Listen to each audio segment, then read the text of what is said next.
Gary, and thank you, Gabe. I started to tear up a little bit too, I have to be honest there. So, can I get my slideshow up? There we go. Like Gabe was talking about, I was one of those young men just like him who grew up with internet in the home. I was among that first generation. I had access to internet porn from an early age, and by the time I was a teenager, I had developed porn-induced erectile dysfunction.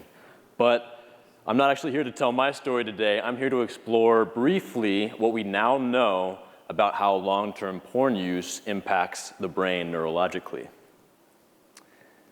And why, like Gabe said, in 2015, by now, studies are showing us that around 30% of young guys 18 to 40 are experiencing erectile dysfunction, when just 13 years before, those rates were 2 to 3%. What happened in just 13 years to cause all that drastic change? Well, in 2006, YouTube-style streaming internet porn sites started to go live and unleashed a tidal wave of internet porn upon the world and upon the youth.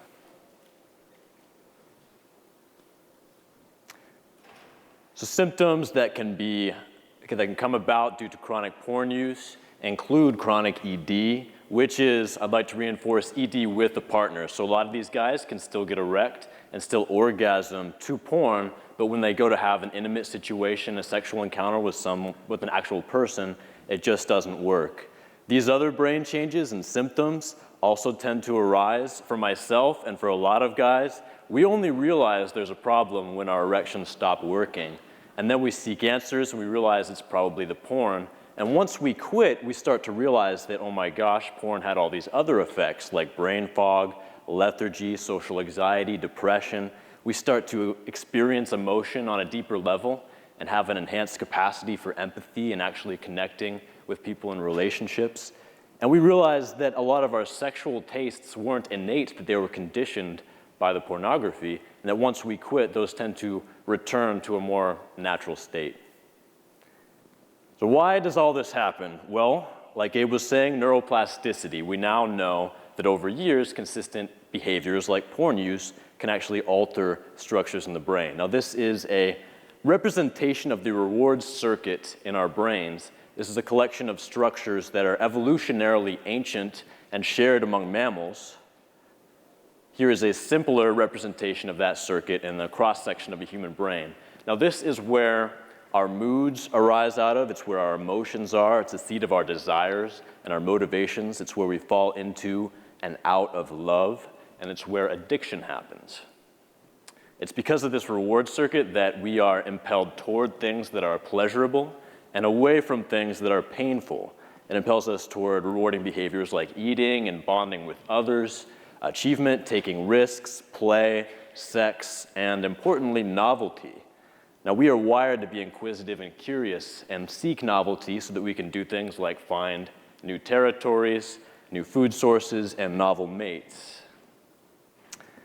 Now, dopamine is a neurochemical that largely powers this reward circuit. It is the craving neurochemical that when we get a spike of dopamine in our reward circuit, it tells us, I've just got to have that, whatever that thing is, whether it's the next potato chip in a potato chip bag, or a cool drink on a hot day, or an attractive coworker, or the next video clip on a streaming porn site. Now, it's important to note that dopamine is not associated necessarily with pleasure or with satisfaction, but rather with wanting and seeking and craving. It's released in anticipation of something satisfactory. Now, it's other neurochemicals like endogenous opioids and endocannabinoids that are released after something like a satisfying meal or an orgasm that make us feel satisfaction and temporarily stop us from seeking and craving. But here's the kicker, is that the dopamine system is stronger than the opioid system, and we seek more than we're satisfied. It's more advantageous from an evolutionary perspective to be seeking and doing things than just sitting around in a satisfied stupor. And that's why strong stimuli like concentrated fats and sugars that release a large amount of dopamine can override our feelings of satisfaction. When we're full after a meal and we tell everybody, oh, I can't eat anymore, but then we see the chocolate cake, we end up ordering dessert anyway. Now, this experiment demonstrates the power of dopamine. If we hook up an electrode into the reward circuit of a rat's brain and allow him the ability to activate that by pressing a lever, he will press that and continue to press it, ignoring real stimuli like food and receptive females until he collapses of exhaustion, and he will literally die of starvation.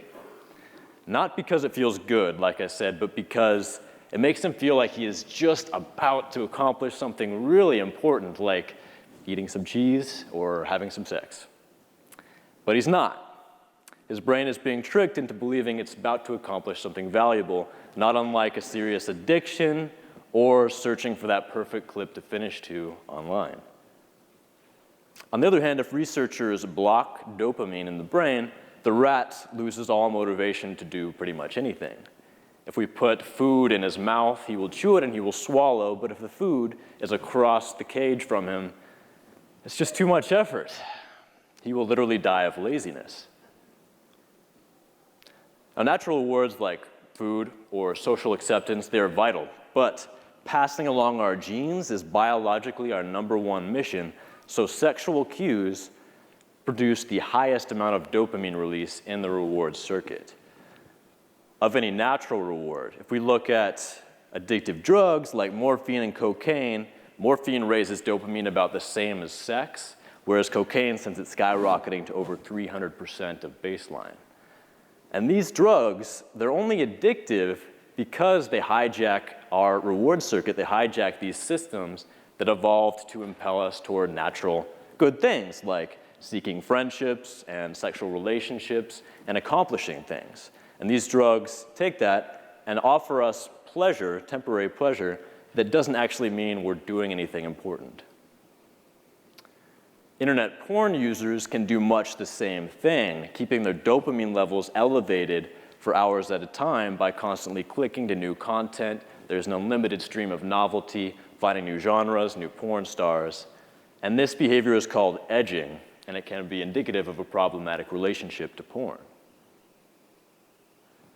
Internet porn, it encourages this type of behavior because of something we know as the Coolidge Effect. So if we place a male rat in a cage with a receptive female rat, we will at first see a frenzy of copulation. They'll both be excited. The male struggles gallantly to fertilize the female. But after a while, even if she is still into it, he will start to lose interest, he'll get bored. Replace her with a new female, and his enthusiasm spikes back up again, and he'll once again struggle to fertilize her. And you can repeat this process as many times as you like until he collapses from exhaustion. Now, what's actually happening is that when he first sees that first female, he gets a big spike of dopamine, tells them, I want her. But with successive sexual encounters, the dopamine levels in his brain get lower and he gets less excited. But introduce a second female, and we see a spike almost as high as for the first female. Novelty. Now this mechanism evolved to help encourage genetic diversity in the animal kingdom, and also to ensure that no willing and fertile female went unfertilized. But these are rats. What about in humans? Well, these Australian men, their subjective arousal and their penile circumference were measured as they were shown porn. And you can see their arousal and their erections go down as they're showed the same porn. But as soon as they're introduced to novel content, we see a spike in subjective arousal and erectile strength. And this novelty isn't just for new partners or porn stars, but new settings, new genres, etc. Now, the modern sexual environment for a lot of people, especially young people, is to go online and seek out that perfect video to masturbate to and orgasm to. And often these people, they go online and they have multiple tabs open, each with a short 3-minute video, multiple porn stars, or watching compilation clips like Gabe was talking about, where scenes, all the best moments from different scenes are spliced together into one video. So people can sit down and in one sitting see dozens or hundreds of different attractive mates all performing a lifetime's variety of sex acts in one sitting. Now, Compare this to the evolutionary history of our species. What environment did we evolve in, or did our ancestors live in? How many potential partners would they have had? How much sexual stimulation would they have had? And we see that internet porn is an explosion of stimulation compared to what our brains evolved to handle. I believe Gabe mentioned this. Internet porn is a supernormal stimulus. It's an exaggerated version of natural cues that we find compelling. Other examples of supernormal stimuli are fast food or junk food, which has highly concentrated forms of fats and sugars and salts beyond what we would find in the natural world. Gambling machines that are literally designed to be addictive. Video games that might make us feel like we're about to accomplish something really important, like saving the world or forming relationships, but we're actually just clacking away at our keyboards. Animals, too, are vulnerable to this. If you saw Dr. Hilton's talk yesterday, he mentioned this as well. Shorebirds will abandon their real eggs to incubate larger, more colorful fake plaster eggs created by scientists. And the male jewel beetle will happily copulate with a brown beer bottle because to him, this looks like the biggest, sexiest, most amazing female he has ever encountered. And all these beetles, they're just responding to cues that they evolved to respond to because it was advantageous to them. But now that they're encountering this supernormal stimulus, it's leading them literally into a dead end. I think you know where I'm going with this. Is copulating with a beer bottle really all that different from copulating with an inanimate computer screen? Now, what is addiction? It's been mentioned a lot today. Well, according to the American Society of Addiction Medicine, which is a collection of medical doctors, addiction is a primary chronic disease of brain reward, motivation, memory, and related circuitry. And this means that addiction is a singular disease, a singular disorder, no matter what the object of that addiction is, whether it's a substance like alcohol or cocaine, or a behavior like gambling or sex or porn. And all these addictions are characterized by the inability to consistently abstain, impairment in behavioral control, cravings, diminished recognition of one's own behavioral problems, and a dysfunctional emotional response. And all addictions demonstrate the same general brain changes that we can observe. Now, these include sensitization, desensitization, hypofrontality, and an altered stress response. Now, I'm going to go through these one at a time. I don't expect you to understand them right away. So sensitization, which in the case of internet porn is also sexual conditioning, is the brain's process of responding to that dopamine spike by reinforcing that behavior because it's rewarding. We get that hit of dopamine and it tells our brain, this activity, what we're doing right now, that's really valuable. We should do that again and again. Dopamine tells us that we can remember and repeat that. Now, in a human-to-human sexual relationship, this process would condition us for the sensual cues that normally lead to sex. So, someone might, for instance, become conditioned to the sound of a lover's voice or the scent of their hair, and these stimuli would produce an arousal response. But when people use internet porn, they condition themselves instead to those cues, like being at home alone with a computer, opening up a private browser window, or seeing a sexy pop-up or sidebar. And these things can produce powerful cravings. Here's one guy's experience. I relapsed to porn once, and even though I didn't get fully erect, I could not believe the intensity of the rush I got when I clicked to the site. Very powerful excitation. Tingling, dry mouth, even trembling.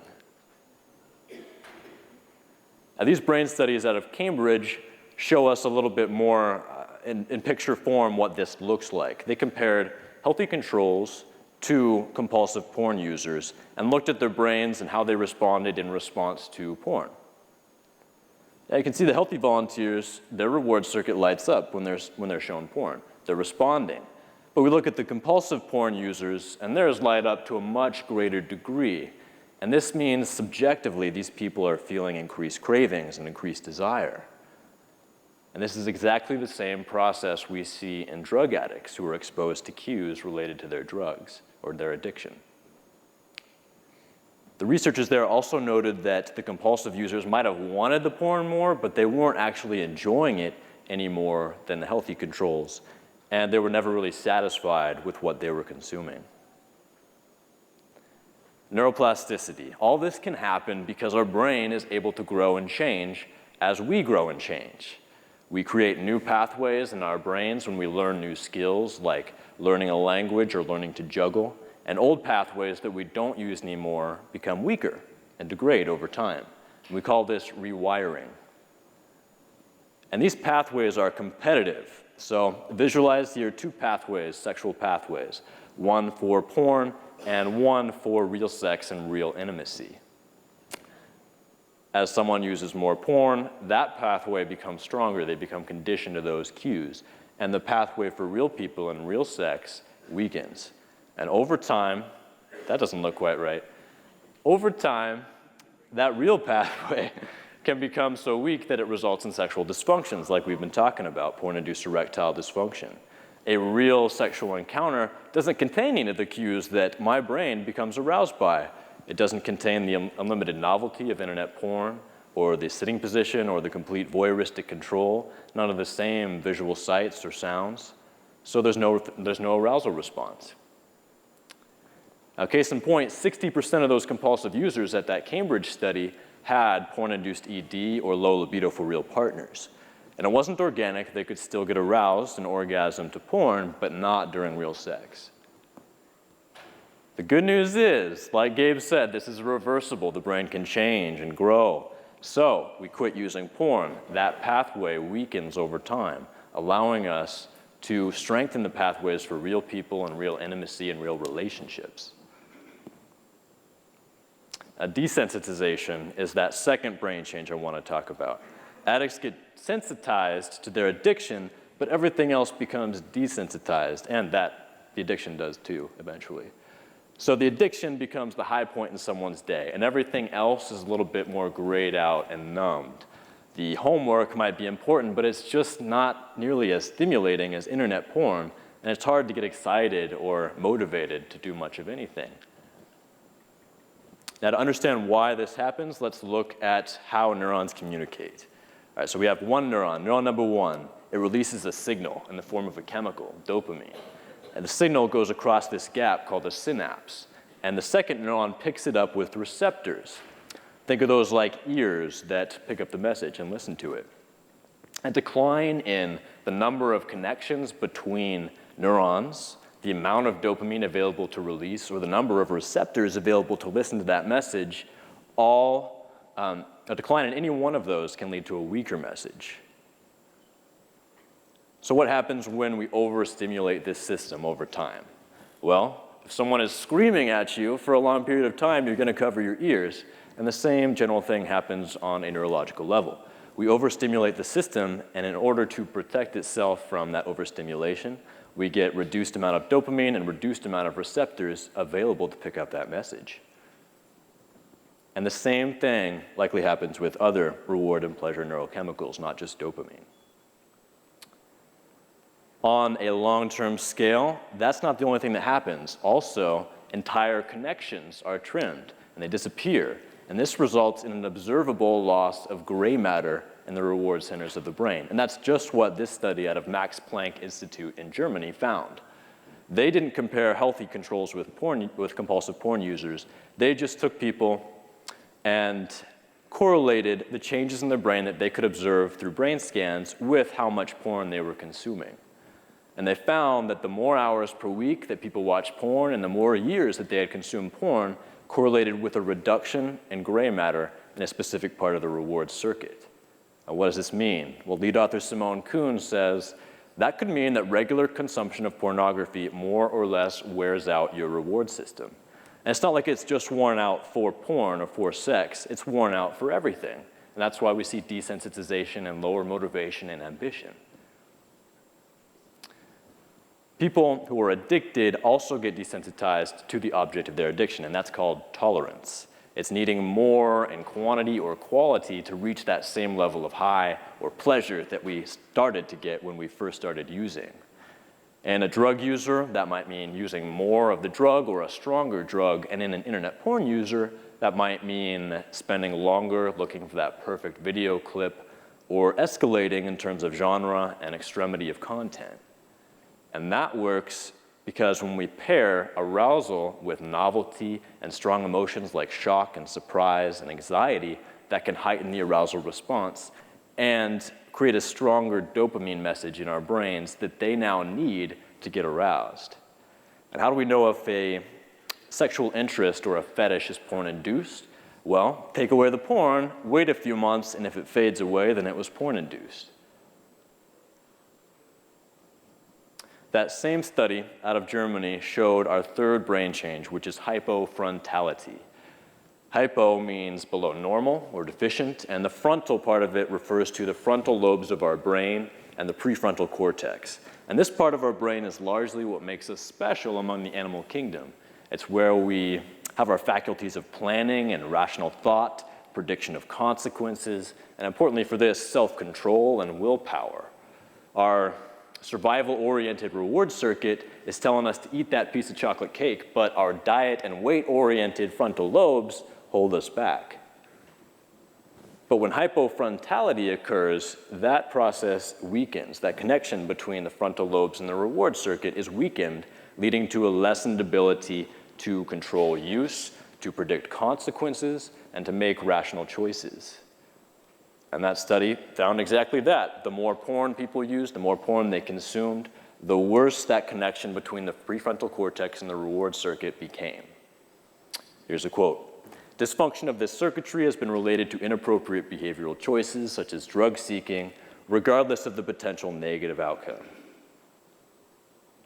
And that fourth brain change, the altered stress response. Well, we have limited time today, and we've just skimmed the surface of how addiction changes the brain, but one of those ways is to rewire a stress response so that stress or anxiety or negative emotions like that actually produce cravings. Simply put, our brain knows that one thing always makes it feel better, so when we have a negative emotion, we go to the object of our addiction to make us feel better. So when we quit, that activates the stress response system. Withdrawal from an addiction activates the stress response system, and that's where a lot of those strong cravings come from after quitting, and that's where a lot of the other withdrawal symptoms come from as well. So what are we left with here? Well, we have a desensitized brain that's saying, I just can't get no satisfaction. And the sensitized part is saying, hey, buddy, I got just what you need. Hypofrontality is calling out, I know it's a bad idea, but I just can't do anything to stop you. And those dysfunctional stress circuits are screaming for something to take the edge off right now. So we're left with someone who is less able to control their use, less able to foresee the consequences of their behavior, and their addiction reinforces itself. So I want to go over a few things that we've already talked about just in review. Addiction is one disorder. It's one disease, no matter what the object of that addiction is. And we need to treat it that way.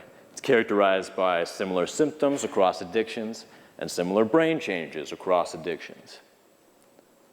We have over 170 internet addiction and porn addiction specifically brain studies that all support these findings. People don't actually have to be addicted to experience these brain changes and these symptoms. Some guys, once they realize porn is what's ruining my life, they can quit right away, and they don't have to struggle with relapse after relapse. But even though they're not addicted, it still causes those symptoms and brain changes. Quitting porn use can, over time, reverse a lot of these symptoms, cause them to remit.